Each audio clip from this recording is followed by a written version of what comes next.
दोस्तों, आज की कहानी है सासू माँ मैं शोर नहीं हूँ। दोस्तों, कहानी शुरू करने से पहले अगर हमारे चैनल को सब्सक्राइब नहीं किया हो तो कर लीजिए ताकि आपके पास पहुँचे हर रोज नया वीडियो। रोते रोते कब आंख लग गई थी शालिनी की पता ही नहीं चला था कि अचानक जोर जोर से आती हुई आवाज से उसकी आंख खुली।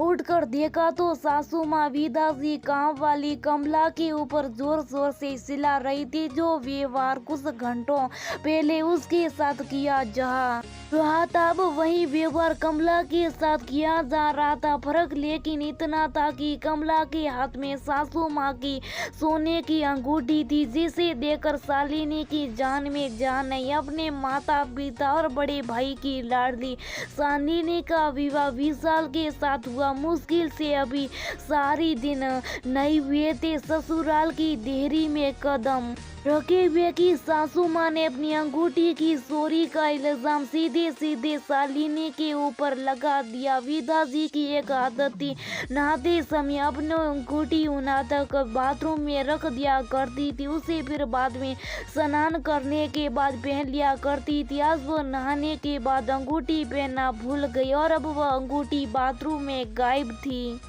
शालिनी उस परिवार में नई सदस्य थी, इसलिए बिना सोचे समझे वो ने सीधा सीधा इल्जाम शालिनी पर लगा दिया। पता नहीं कैसे चोरों के घर से लड़की आई है, 4 दिन हुए नहीं घर में आए कि घर का सोना चांदी गायब होने लगा।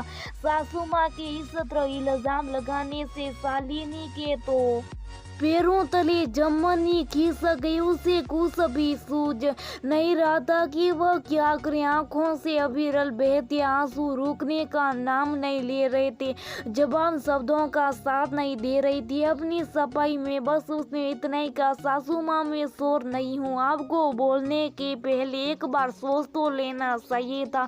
मैं कोई सड़क से तो आई नहीं हूँ, तो सॉरी करूँगी। मेरे माँ बापा के यहाँ किसी चीज की कोई कमी नहीं, आप ऐसा सोच भी कैसे सकती है। शालिनी के इतना बोलती जैसो मानो किसी ने जलती हुई पर्सन आग में घी डाल दिया। कल की आई हुई लड़की मुझसे जबान लड़ाती, एक तो सॉरी ऊपर से सीना सॉरी।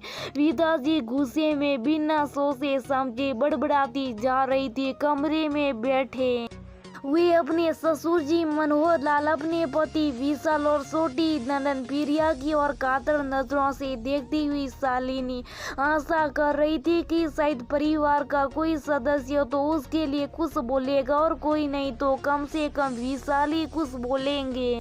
लेकिन उसे नहीं मालूम था कि इस घर में विदा जी के आगे किसी की जवाब नहीं खुलती, फिर शायद किसी निर्दोष के ऊपर ही अत्याचार क्यों ना हो रहा हो। पूरे परिवार में किसी ने भी विदा जी की इस बात का विरोध नहीं किया, सभी शांत थे। इसलिए ये पल शालिनी के लिए अत्यंत असहनीय थे। शुभ सब अपने कमरे में जाकर शालिनी आंसुओं से तकिया भिगोने लगी। रोते रोते कब उसकी आंख लग गई पता ही नहीं चला। अब घर में काम वाली कमला के हाथ में विदा जी की अंगूठी देखी। उसे पूछने पर पता चला कि बाथरूम साफ करते समय उसने अपनी अंगुली में अंगूठी पहन ली थी और वह विदा जी को देना भूल गई। गलती से अपने घर पहनकर चली गई थी और वापस देने आई है। अगर कमला की नीयत पलट जाती तो शायद शालिनी अपनी बेगुनाही कभी साबित नहीं कर पाती, क्योंकि विदा जी ने तो सीधे सीधे कह दिया था कि आज तक हमारे घर से एक सुई भी गायब नहीं हुई। फिर तो ये सोने की अंगूठी का मामला था। अपनी आत्मसम्मान की खातिर अब शालिनी ने चुप रहना उचित नहीं समझा। सभी के सामने हाथ जोड़कर विनम्रता पूर्वक बोली, आज तो कमला के हाथ में माँ जी की अंगूठी मिल गई, लेकिन अगर नहीं मिलती तो आज सभी की नजरों में मैं चोरी साबित हो गई थी। इसलिए अब ऐसे घर में मैं एक पल भी नहीं रुक सकती जिस घर में घर की लक्ष्मी कोई चोर साबित किया जाए। अपने पति विशाल की ओर मुखातिब होते हुए शालिनी ने कहा, आज अगर मेरे आत्मसम्मान की खातिर आपने एक शब्द भी सासू माँ को बोला होता तो शायद मेरे लिए ये परम सौभाग्य होता, लेकिन आपने भी शायद ये कहना उचित नहीं समझा कि शालिनी शोर नहीं है, फिर किसी के भी विश्वास के सहारे में ससुराल में रहूं। मैंने अपने भाई को सुबह फोन करके बुला लिया था, वो मुझे लेने आती होंगी। आज ही मैं अपने मायके निकल जाऊंगी। अपनी गलती पर विधाता जी और उसके परिवार वालों के सामने सिवा पछतावे के कुछ नहीं था, और ये ऐसी गलती थी जिसकी फिलहाल शालिनी की नजरों में अभी भी कोई माफी नहीं थी।